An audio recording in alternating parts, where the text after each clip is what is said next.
আমি খুব ভালো বাচ্চা, তাই আমার ভালো মার্কস আসলে বাবাকে মিষ্টি কিনে লোককে খাওয়াতে হবে, তার জন্য আমি পড়াশোনাই করি না। আমি খুব ভালো বাচ্চা, তাই ডেইলি স্নান করলে আমাদের বাড়ির সব জল ওয়েস্ট হবে, তাই আমি 4-5 দিন পর পর করি। আমি খুব ভালো বাচ্চা, তাই সকালে ঘুম থেকে উঠলেই মাকে আমার জন্য চা বানাতে হবে, তাই আমি 12টার পর ঘুম থেকে উঠি। আমি খুব ভালো বাচ্চা, তাই সবসময় যদি আমি মার কথা শুনি তাহলে আমাকে মা গালি দেওয়ার কোনো রিজনই পাবে না, তাই আমি সারাদিন মোবাইল দেখি। কারেন্ট তুমি যাইও না, গরমে বাসি না, 1 ঘন্টা থাকলে তুমি 2 ঘন্টা থাকো না, মশার খামরে বাসি না, ফ্যানের পাখা লড়ে না, কেমনে গেলা তুমি অন্ধকার করিয়া।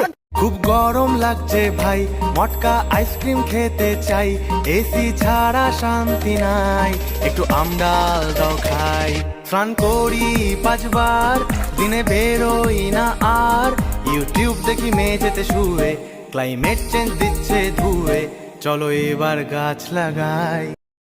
কোথায় যাচ্ছ তুমি? সুইসাইড করতে। এত মেকআপ কেন? ওমা, কাল সকালে কি আমার পত্রিকার ছবি বের হবে না?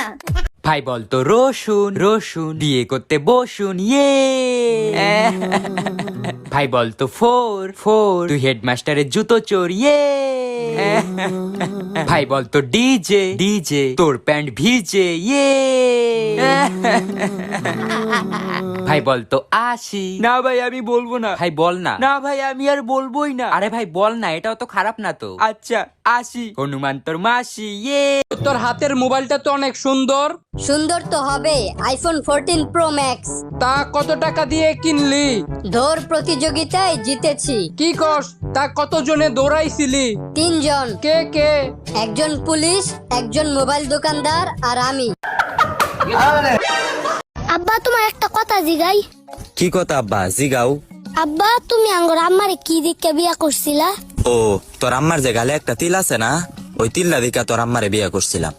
এই ছোট্ট একটা বস্তুর লেগে তুমি বুঝতে একটা সমস্যা আঙ্গর বাড়িতে আনলা। তুই মুরগির ঠ্যাং খাস না? কহান দেয় না কহান দেয়, কোন নোংরার মধ্যে দাইতে বাড়ায়।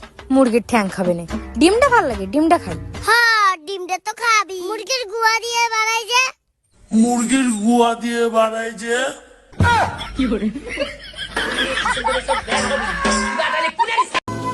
মা আমিও যে স্কুলে পড়তাম তুমিও কি সেই স্কুলে পড়তে? হ্যাঁ, আমি ওই স্কুলে 15 বছর আগে পড়তাম। তোমাদের সময় কি মাদুল মাস্টার ছিল? মাদল মাস্টার? হ্যাঁ, উনি তো বাংলা পড়াতো। দেখেছিস তো কত বয়স হয়ে গেছে। ও এর জন্য মাস্টার মশাই আমাকে বললো তোর মতন ফাঁকি বাজে 15 বছর পর দেখলাম।